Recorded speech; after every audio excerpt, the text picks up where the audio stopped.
Est-ce que vous pourriez nous parler un petit peu du projet qui est plus peut-être dans les énergies renouvelables, d'une centrale de biomasse que vous avez financée en France, si vous avez le souvenir de ce projet parmi les 80 que vous avez financé? Si, j'en ai le souvenir parce que c'est un projet que je trouve particulièrement touchant, parce qu'on a quelque part fait la rencontre d'une centaine d'agriculteurs en Mayenne qui depuis 10 ans essayaient de financer ensemble une centrale de méthanisation, et qu'on a aidé à monter le projet, à le financer, à le construire, et aujourd'hui, pour moi, la vraie réussite, c'est qu'on a réussi à développer un écosystème d'économie circulaire avec ces agriculteurs, donc qui amènent leurs déchets agricoles.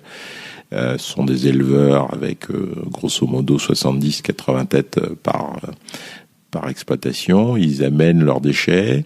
Ils en retirent du digestat qui sert à la fertilisation. Ils sont dans un rayon d'action en dessous de 25 km. On pense même à rendre plus verte la flotte de camions qui fait ça. Ils déposent en même temps à côté à l'usine de lait leur production, qui achète de la chaleur de l'usine de méthanisation, et le reste est vendu sur le réseau électrique. Et à la fin des fins, ce sont des agriculteurs qui sont pas les grands agriculteurs avec des grandes propriétés, mais leur revenu moyen aura augmenté de 7% par an. Voilà.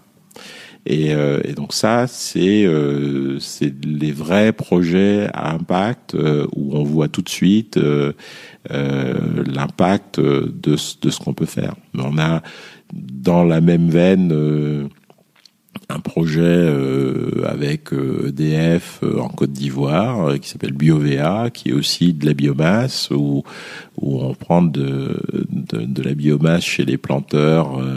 Alors les gros planteurs donnent la biomasse gratuitement, et on achète la biomasse chez les petits planteurs à des prix qui ont permis et qui vont permettre, parce que c'est pas fini, de créer 5000 emplois. Et donc d'assurer des revenus plus pérennes à des gens, et ensuite leur poser la question de la durabilité et des standards de leur propre exploitation, parce que ça leur donne les moyens d'y réfléchir.